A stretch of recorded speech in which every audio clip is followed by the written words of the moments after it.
तो अभी हम ना डीएफएमईए करने वाले हैं। डीएफएमईए का मतलब है कि design failure board and effects analysis, यानी कि ये एक ऐसा टूल है जो ये हमें बताता है कि किसी भी प्रोसेस में या फिर किसी भी प्रोडक्ट में कोई पोटेंशियल फेलियर आने वाला है, वो पहले ही हमें डीएफएमईए के जरिए पता चल जाता है। तो डीएफएमईए में क्या होता है कि यहाँ पे तीन इंपॉर्टेंट नंबर्स होते हैं। सिविरिटी नंबर्स होता है, अकरेंस और डिटेक्शन। सिविरिटी का मतलब क्या होता है कि सिविरिटी यानी कि कितना सीवियर है किसी चीज का होना। मतलब फॉर एग्जांपल, लेट्स से अगर कार का ब्रेक फेल होता है तो एक्सीडेंट होने की चांसेस हैं। तो यानी कि इसमें, इस केस में जो सिविरिटी रेटिंग होगा वो होगा 10, बिकॉज यहाँ पे ह्यूमन लाइफ जाने की पॉसिबिलिटी है।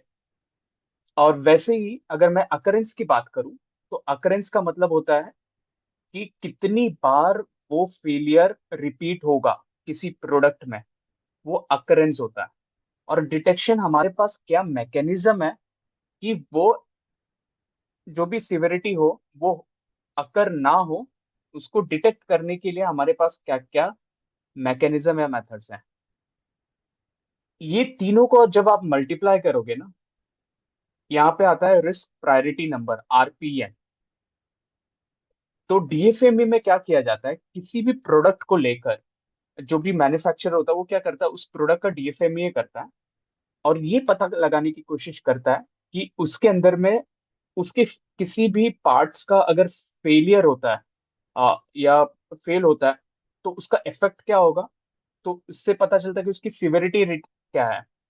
फिर कॉज पता लगाते हैं, मतलब कितनी बार वो अकर होगा, और फिर हम डिटेक्ट कैसे कर सकते हैं। और इन तीनों को जब मल्टीप्लाई करोगे तो आपको आता है आरपीएन नंबर। तो आरपीएन नंबर में हम क्या करते हैं, सिविरिटी को, अकरेंस को एंड डिटेक्शन को, इन तीनों को मल्टीप्लाई करेंगे तो हमारे पास आरपीएन नंबर आता है। और जब आरपीएन नंबर आ गया तो ये मेरा करंट है, बट हमें चाहिए कि कुछ इम्प्रूवमेंट करें। हमारा कुछ रिकमेंडेशंस होगा, रिकमेंडेशंस के बाद कुछ एक्शंस लिए जाएंगे। और एक्शंस, जब एक्शंस लिए जाएंगे तो उसके बाद कुछ इंप्रूवमेंट दिखेगा, तो उसके बाद जो सिविरिटी रेटिंग होगा, या अकरेंस रेटिंग होगा और डिटेक्शन रेटिंग होगा, वो क्या होगा, वो यहाँ पर हम एक्शन रिजल्ट्स के हेड्स में लिखते हैं। और फिर उस तीनों को मल्टीप्लाई करोगे आप, तो आपका आरपीएन नंबर आता है। अब इसमें याद रखना, आप जो रेटिंग देते हो वो 1 to 10 के स्केल में देते हैं।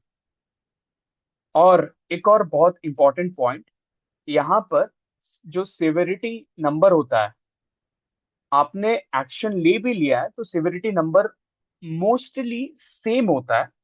रीजन क्या है कि सिविरिटी मतलब क्या होता है कि कोई भी चीज कितना सीवियर है, मतलब लेट्स से कि अगर कार का जो ब्रेक है वो फेल हुआ, तो सिविरिटी है कि उसका एक्सीडेंट होगा।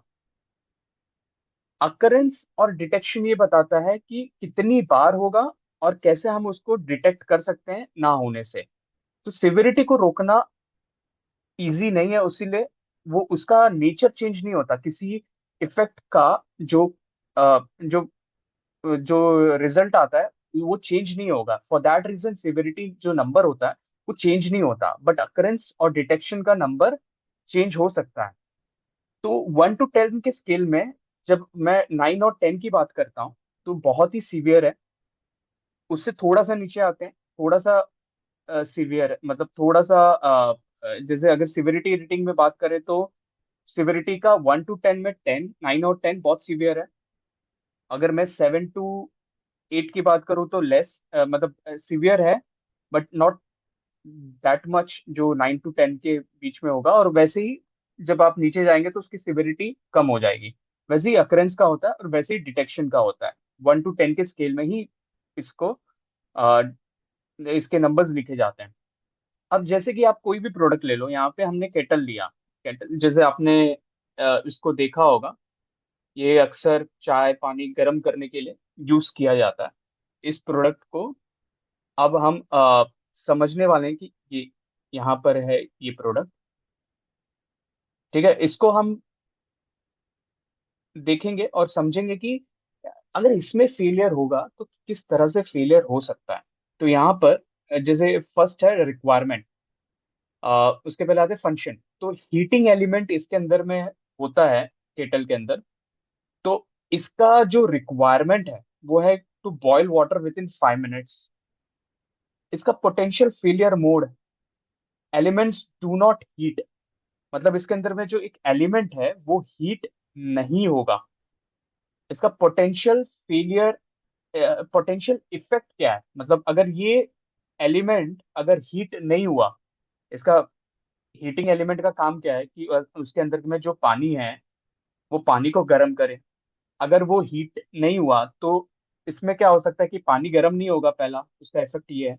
और पॉइंट नंबर टू, ऐसा हो सकता है कि इंस्टेड ऑफ हीट उस एलिमेंट में जाने की बजाय कहीं और जा रहा है, जो अनसेफ है फॉर यूजर जो इसको यूज कर रहा है। तो फॉर दैट रीजन इसका सिविरिटी रेटिंग हमने 9 कर दिया, बिकॉज फायर भी हो सकता है या फिर सेफ्टी हैजार्ड्स भी हो सकते हैं इसके अंदर में। तो फॉर दैट रीजन हमने यहाँ पे 9 सिविरिटी रेटिंग दिया है। एक कॉस्ट, ये होता क्यों है, ये इसलिए होगा मे बी पुअर वायरिंग की वजह से हो सकता है, या फिर जो एलिमेंट यूज किया है हमने वो डिफेक्टिव है।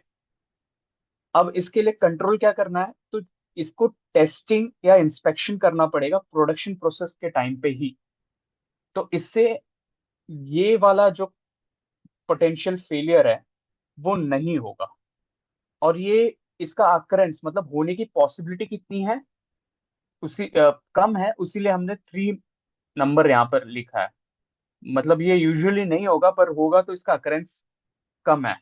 मतलब एक आधा, मतलब अगर 100 में एक ही प्रोडक्ट में इफेक्ट आएगा और वो भी एक ही बार आएगा, ऐसा हो सकता है। कंट्रोल डिटेक्शन में हम कैसे कंट्रोल कर सकते हैं, हम विजुअल इंस्पेक्शन या फंक्शनल टेस्टिंग करके कर सकते हैं। मतलब विजुअली देखेंगे कि कहीं कुछ प्रॉब्लम तो नहीं है। तो इस तरह से हम डिटेक्ट कर सकते हैं और उसको रोक सकते हैं उस प्रॉब्लम को। और डिटेक्शन 4 है, ये भी इतना मतलब नंबर जो है 4 है यहाँ पर डिटेक्शन का, राइट। तो टोटल हमारा आरपीएम नंबर आता है 108। ठीक है, तो 108 है हमारा जब सिविरिटी, अकरेंस और डिटेक्शन तीनों को मल्टीप्लाई करें। इसको इम्प्रूव करने के लिए हमारा रिकमेंडेशन एक्शन क्या है, use higher quality heating elements. और डिजाइन टीम को रिस्पॉन्सिबिलिटी दी गई है यहाँ पर, आप जो भी प्रोडक्ट आप जिस पे भी डीएफएमए कर रहे हैं, जो भी टीम रिस्पॉन्सिबल है उसका नाम या फिर उस डिपार्टमेंट का नाम लिख सकते हैं। और एक्शन क्या है, improve the heating element quality, जो हीटिंग एलिमेंट है उसकी क्वालिटी को इम्प्रूव करना। यहाँ पे डेट आता है, डेट आप अपनी मर्जी से कुछ भी लिख सकते हो। और फिर यहाँ पर देखो, यहाँ पर पहले सिविरिटी 9 था, सिविरिटी सेम रहेगा। रिमेंबर कि सिविरिटी सेम रहेगा, आपका अकरेंस और डिटेक्शन ये दो नंबर चेंज होगा। ठीक है, ये दो नंबर यहाँ पे चेंज होगा। तो इस तरह से हमने एक पार्ट देखा है हीटिंग एलिमेंट। इसके अंदर में ना और भी चीजें हो सकती है, किसी हीटिंग एलिमेंट में वायरिंग के बारे में भी आप लिख सकते हो यहाँ पे। तो ऐसे और भी सब पार्ट्स इसका हो सकता है, पर हमने यहाँ पे एक ही लिया है। तो ठीक है, यहाँ पे आते हैं ऑटो शट ऑफ मैकेनिज्म, मतलब अपने आप बंद हो जाए जब आप हीट कर रहे हो। तो इसका रिक्वायरमेंट क्या है कि stop heating eight boiling point, मतलब जब उसका बॉइलिंग, पानी का बॉइलिंग पॉइंट अचीव हो जाए तो वो हीट, जो इसके अंदर हीटिंग एलिमेंट है वो अपने आप स्टॉप हो जाए। उसको अलग से, क्योंकि अगर स्टॉप नहीं किया तो ऐसा हो सकता है कि वो हीटिंग एलिमेंट डैमेज क्रिएट करे, अनसेफ रहे जब भी आप यूज करें। पोटेंशियल फेलियर क्या है, auto shut off fails.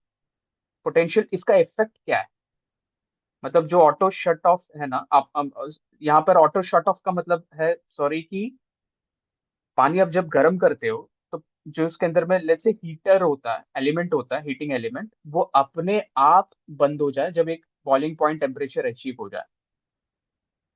Failure क्या है, वो अचीव शट ऑफ होगा ही नहीं। और रिस्क है कि ओवर हीटिंग या बॉइलिंग, बॉइलिंग ज्यादा हो इसकी इसमें। तो इसकी सिविरिटी है 10। बिकॉज ये ह्यूमन को भी डैमेज कर सकता है, मतलब उसके स्किन्स को, और फायर भी क्रिएट कर सकता है। पोटेंशियल कॉज ऑफ फेलियर क्या है? सेंसर माल, जो इसके अंदर में सेंसर्स लगे होते हैं या सॉफ्टवेयर है उसका कोई एरर हो, डिजाइनर की टेम्परेचर या सेंसर कैलिब्रेशन करे, और अकरेंस 4 है। इसका फंक्शन जो है, मतलब कंट्रोल डिटेक्शन है, वो फंक्शन शट ऑफ टेस्ट, मतलब इसका शट ऑफ टेस्ट करना पड़ेगा जिससे पता चले कि इसके अंदर में ये फेलियर आ रहा है। तो इसीलिए हमने 5 दिया है इसका नंबर, और टोटल आरपीएन हमारा आता है 200। तीनों को मल्टीप्लाई करोगे आपका आता है 200। तो हमने रिकमेंडेशन एक्शन दिया है कि सेंसर्स जो होते हैं उसको इम्प्रूव करो, क्वालिटी टीम टेक केयर करेगी इसका, और इफेक्टिव शट ऑफ टेस्टिंग करना पड़ेगा इस केस में। तो यही है यहाँ पर। जब इम्प्रूवमेंट किया तो देखो सिविरिटी हमेशा 10, मतलब जो सेम सेम ही रहेगा, इस केस में चेंज नहीं होगा। अकरेंस और डिटेक्शन को हमने इम्प्रूव किया है काफी काफी हद तक, और टोटल आता है यहाँ पर 60।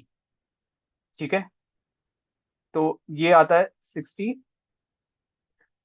और आरपीएन को हमने तीनों को मल्टीप्लाई किया, 60 आया, मतलब काफी इंप्रूवमेंट हुआ है। 200 से हम 60 पे आए हैं, तो काफी इंप्रूवमेंट दिख रहा है। ये तो वापस से बता देता हूँ, ये 1 to 10 होता है सिवियरिटी, कितना सीवियर है उस चीज का होना।